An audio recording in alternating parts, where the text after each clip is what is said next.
In this video, it's just a quick review, really, of hyperbolas and the traits that we talked about as we looked at our definition that we were going to use for a hyperbola, and it kind of gets us moving toward our project.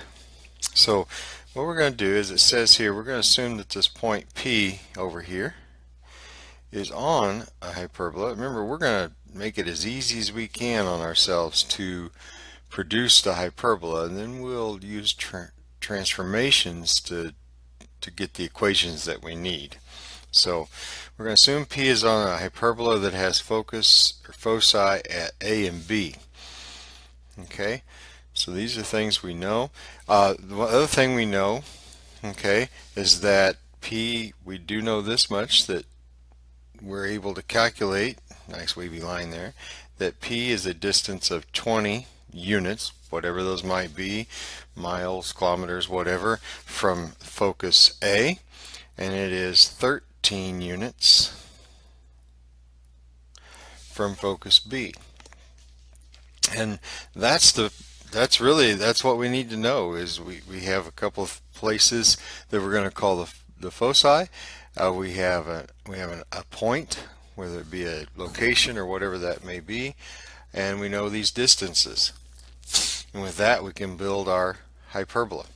So we know, if you recall from our definition, the definition we use hyperbola and how we built things up, we know that then the distance, we haven't been using that, sorry.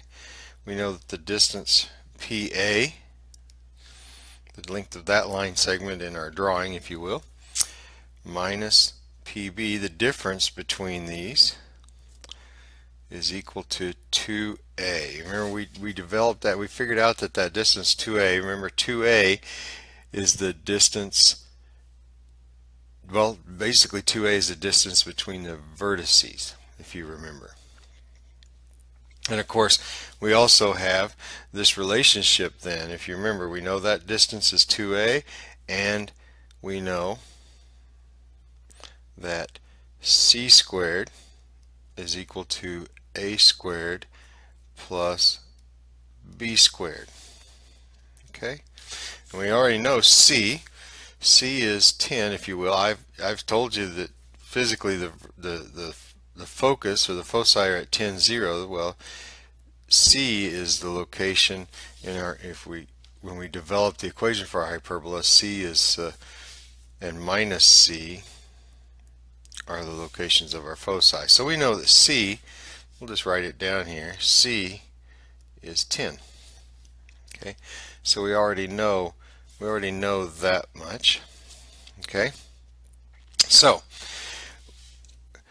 knowing that PA, so you know PA is simply 20, PB is 13, and this must be equal to 2A, and you all can do that. So A is 7/2, or really what we want to know, A squared is 49 over 4.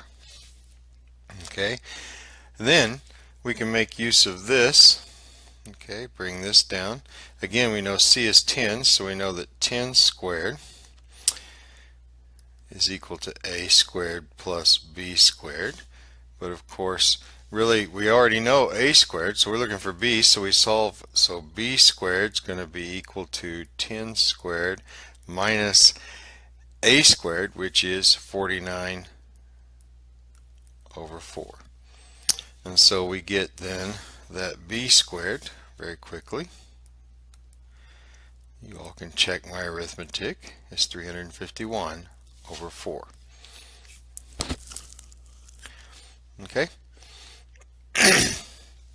And so very quickly, now we have all the pieces for our parabola, or for our hyperbola, the equation of our hyperbola. We know A squared, we know B squared.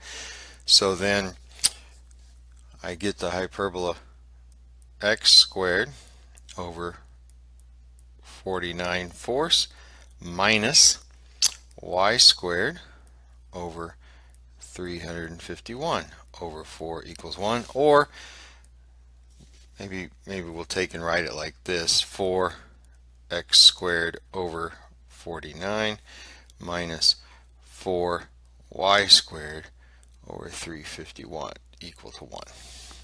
Okay, now a couple of things we know. So we know that P is on our hyperbola, okay, on this particular hyperbola. We don't know exactly where. But what if we add information? What if we had maybe a third point and then we could steal one of these points? We could steal one of these and a third point and make those focus or foci of a second hyperbola. And we know that P then is on that hyperbola. We know distances. And so then we would have P on two different hyperbola. Then we would be able to pinpoint the exact location. So I did want to just to draw here. So I'm going to bring up GeoGebra. And so you remember the equation of our, you come up here in the left-hand corner. Hopefully you can see the hand there up in the upper left-hand corner. And all I've done is I've typed in the equation of hyperbola, the 4x squared over 49 minus 4y squared over 351 equals 1. And so here is our hyperbola that we found. Here's my two foci, A and B, at minus 10 and 10. And add C here instead of P, I guess. And I've kind of put that one at a location that best you can see, so that you can look here and see that the distance between A and C is 20.01. The distance between C and B is 13.01. But, and you see that, hey, that distance is 7. Yeah, 20 minus 13 was 7. And of course, the other interesting thing is I can take this thing, just to remind us of a hyperbola. You notice that bottom distance, F minus G, the difference is always 7, no matter where I move this point on the branch. I thought that just was kind of a nice reminder.